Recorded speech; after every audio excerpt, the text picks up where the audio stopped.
हमारी ये जो पूरी डिजिटल दुनिया है, ये आखिर किस नींव पर टिकी है?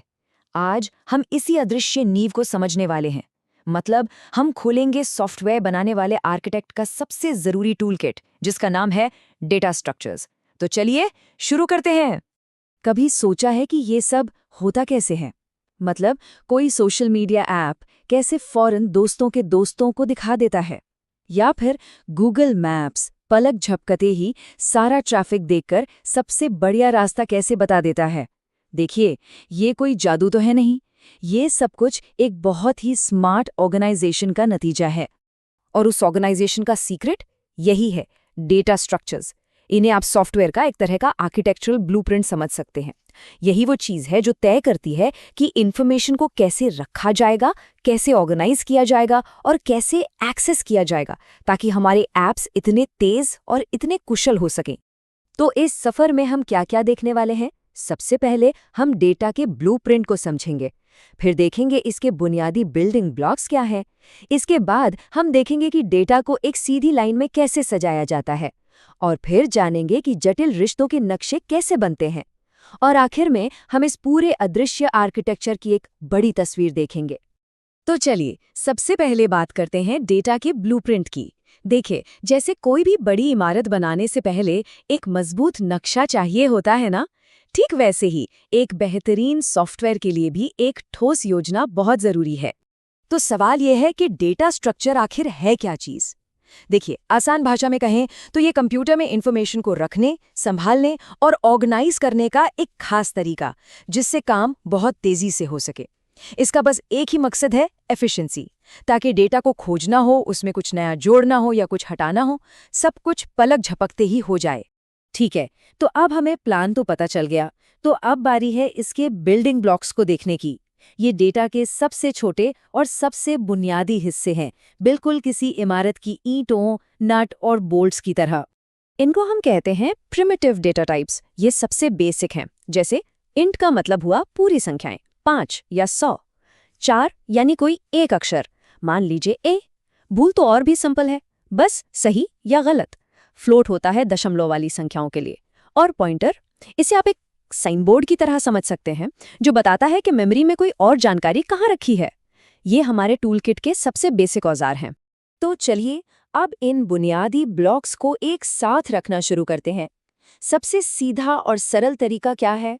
उन्हें एक लाइन में लगा देना। इसी को कहते हैं लीनियर डेटा स्ट्रक्चर्स।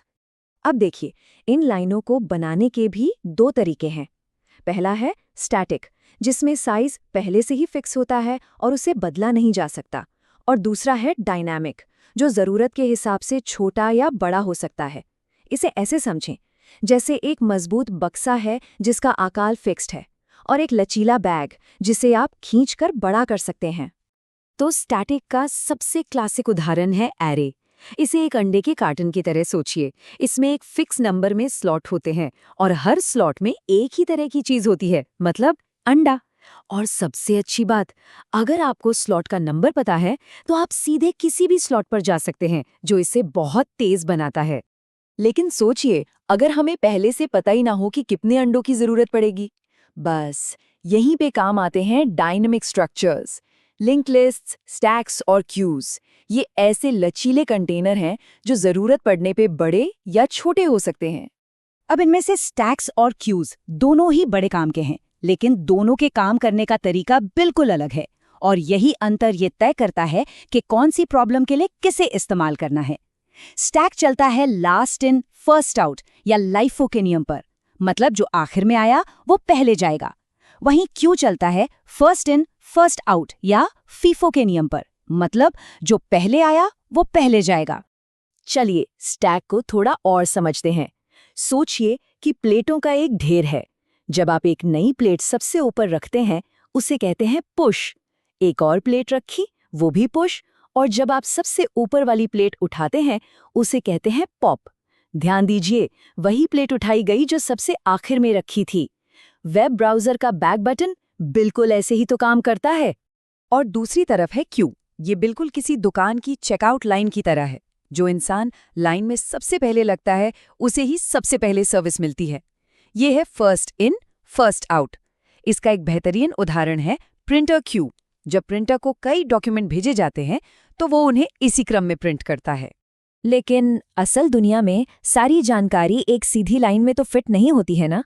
कभी-कभी डेटा में बहुत जटिल रिश्ते होते हैं और इसके लिए हमें ज़रूरत पड़ती है नॉन लीनियर स्ट्रक्चर्स की, जो डेटा को कई दिशाओं में जोड़ सकते हैं। अब इसमें दो मेन खिलाड़ी हैं। पहला है ट्री। ये एक हायरार्किकल स्ट्रक्चर है, मतलब ऊपर से नीचे के क्रम में, जैसे किसी कंपनी का ऑर्गेनाइजेशन चार्ट या कंप्यूटर का फाइल सिस्टम, जहां एक मेन फोल्डर के अंदर कई सब फोल्डर होते हैं। और दूसरा है ग्राफ। ये डॉट्स, जिन्हें नोड्स कहते हैं, और उन्हें जोड़ने वाली लाइनों का एक पूरा जाल होता है। ये रिश्तों का नेटवर्क दिखाने के लिए एकदम परफेक्ट है। सोशल नेटवर्क, जहां लोग एक दूसरे से जुड़े होते हैं, या गूगल मैप्स, जो शहरों और सड़कों को जोड़ता है, ये सब ग्राफ के ही बेहतरीन उदाहरण हैं। तो अब हमने सारे ज़रूरी टुकड़े देख लिए हैं। अब चलिए एक कदम पीछे हटते हैं और इस पूरे ब्लूप्रिंट को एक साथ देखते हैं। समझते हैं कि ये अदृश्य आर्किटेक्चर हमारी डिजिटल दुनिया को असल में आकार देता कैसे है। तो चलिए फटाफट इस पूरे टूलकिट को समेटते हैं। एरे, जिसका इस्तेमाल होता है सीधे एक्सेस के लिए, जैसे फ़ोन की कॉन्टैक्ट लिस्ट। स्टैक, अपने लाइफो नियम के साथ, जो ब्राउज़र के बैक बटन को पावर देता है। क्यू, अपने फीफो नियम के साथ, जो प्रिंटर की लाइन को मैनेज करता है। ट्री, जो हायरार्की को ऑर्गेनाइज करता है, जैसे कोई ऑर्ग चार्ट। और आखिर में ग्राफ, जो नेटवर्क्स को मैप करता है, जैसा कि हम गूगल मैप्स में देखते हैं। हर एक की अपनी ताकत है और हर एक को एक खास काम के लिए ही चुना जाता है। तो अगली बार जब भी कोई ऐप इस्तेमाल हो तो एक पल के लिए ज़रूर सोचिएगा कि सतह के नीचे आखिर कौन सा डेटा स्ट्रक्चर काम कर रहा है। अब जब ये पूरा ब्लूप्रिंट साफ है तो ये देखना वाकई में बहुत दिलचस्प है कि हमारी रोज़मर्रा की कितनी चीज़ें इन्हीं अदृश्य लेकिन बहुत शक्तिशाली नियमों से चलती हैं।